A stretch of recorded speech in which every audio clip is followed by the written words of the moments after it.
Today we're in the literature text packet. We're going to look at the following essential questions. Essential question number 4, what is literary text really about? And essential question number 5, how does interaction with text provoke thinking and response? As we look at literature text, we are going to complete a close read of a poem. We're going to be looking at the poem Prayer to the Pacific. And we're going to read it closely, which means we're reading through it 3 times. First for what the text says, next for how the text says it, and then lastly for why the text matters. In the first phase of reading Prayer to the Pacific, we're going to simply read it for understanding, for what the text says. So for phase 1, read the text for what it's about. Create an objective summary of the text.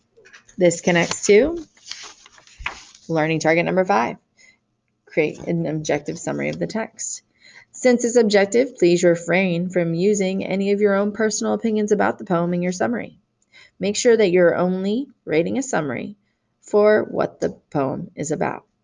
Remember, poems sometimes do not contain a plot, and so if it does not, make sure that your poem is being true to the essence of what's happening in the emotions that are portrayed within the poem. If it does have a plot, then make sure that your summary is being true to what the conflict is throughout your summary. Please make sure your summary is thorough and provides a summary of every separate stanza as well.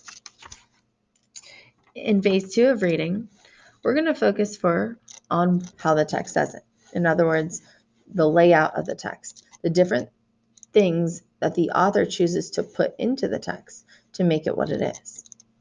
So in phase 2, we're rereading the text for how it's written.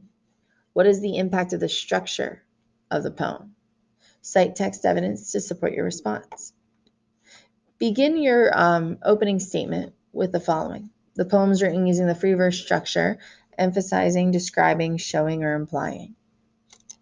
So for this poem, we do have another free verse, just like the previous day. This focuses on learning target number 10 to analyze how a poem's form contributes to its meaning. As we talked yesterday, a free verse is a poem that doesn't have a specific set structure. It does not follow the rules.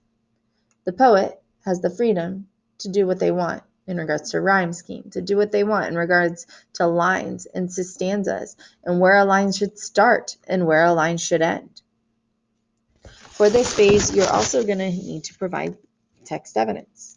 So please make sure you cite your evidence by quoting it directly from the passage. Don't overquote the whole poem.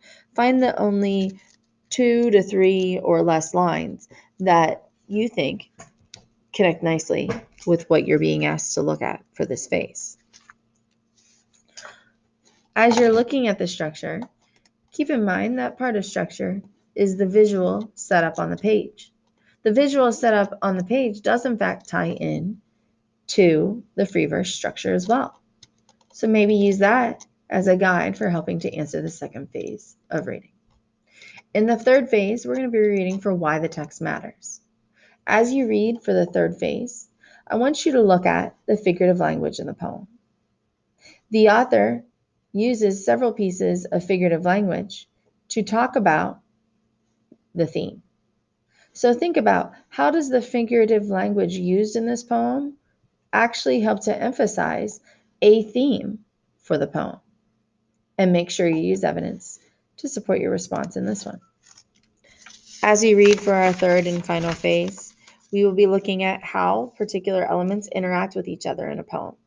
In this case, we're looking at how the figurative language shapes the theme of the poem.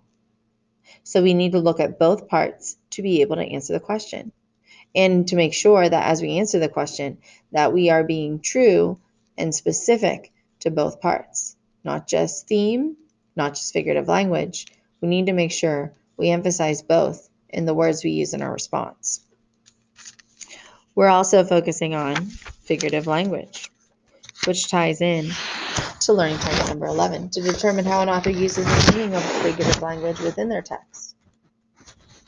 Keep in mind the different types of figurative language that we've discussed and talked about.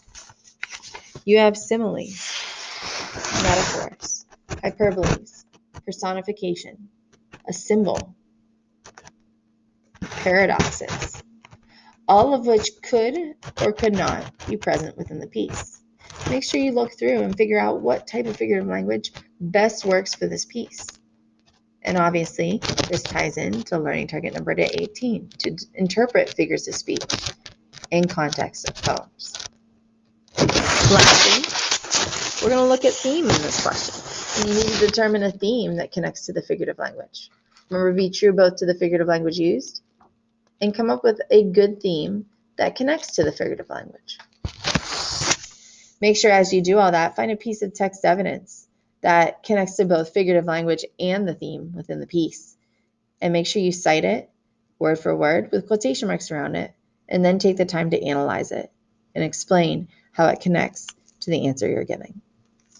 Go ahead and begin participating in this close reading of the poem, Prayer to the Pacific.